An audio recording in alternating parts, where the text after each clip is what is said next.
જોહાર આદિવાસી તો ફરી એક નવા વ્લોગમાં આજના વ્લોગની વાત કરીએ તો મગફળી પહેરવાનું ચાલુ છે બતાવું તો વિડીયોમાં મજા રહેજો અને ચેનલ પર નવા હોય તો ચેનલને સબસ્ક્રાઈબ કરી દેજો અને બેલ આઇકનને ઓલ પર દબાવી દેજો।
તો મગફળી પહેરવાનું ચાલુ છે આપણે પહેરાઈ બી ગઈ થોડું 2-3 કટ્ટા જેટલું કરાઈ ગઈ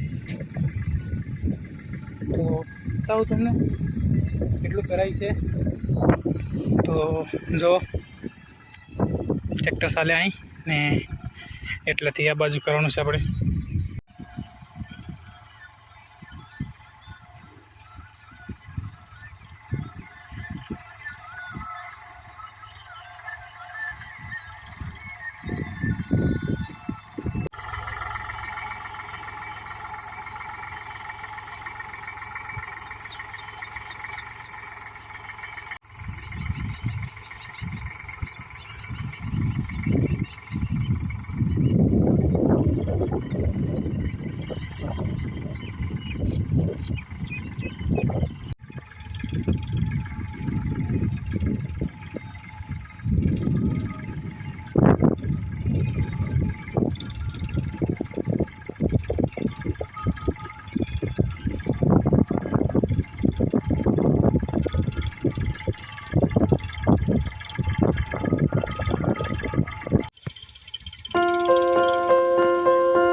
મગફળી આપણે પહેરાઈ ગઈ. તો જો આ ખેતરમાં પણ પહેરાઈ ગઈ અને પેલા ખેતરમાં પણ પહેરાઈ ગઈ. તો 2 ખેતર પહેરાઈ ગયા. હવે આપણે 2 ખેતર બાકી છે. તો આ વાડીનું કામ પૂરું. આપણે હવે પેલી વાડી છે ને આપણે જ્યાં આપણે રહીએ તે વાડીનું કામ બાકી છે. તો એને પણ આપણે હવે 1 ખેતર તો પલાળી દીધું છે, બીજામાં કામ સારું છે. તો બીજું બેવટીને પછી સોમવાર સુધી પહેરવાની ગણતરી છે. તો પહેરાઈ જશે. આ બ્લોગમાં આટલો જ. મળીએ આપણે એક નવા બ્લોગમાં. ત્યાર સુધી જય જવાહર, જય આદિવાસી.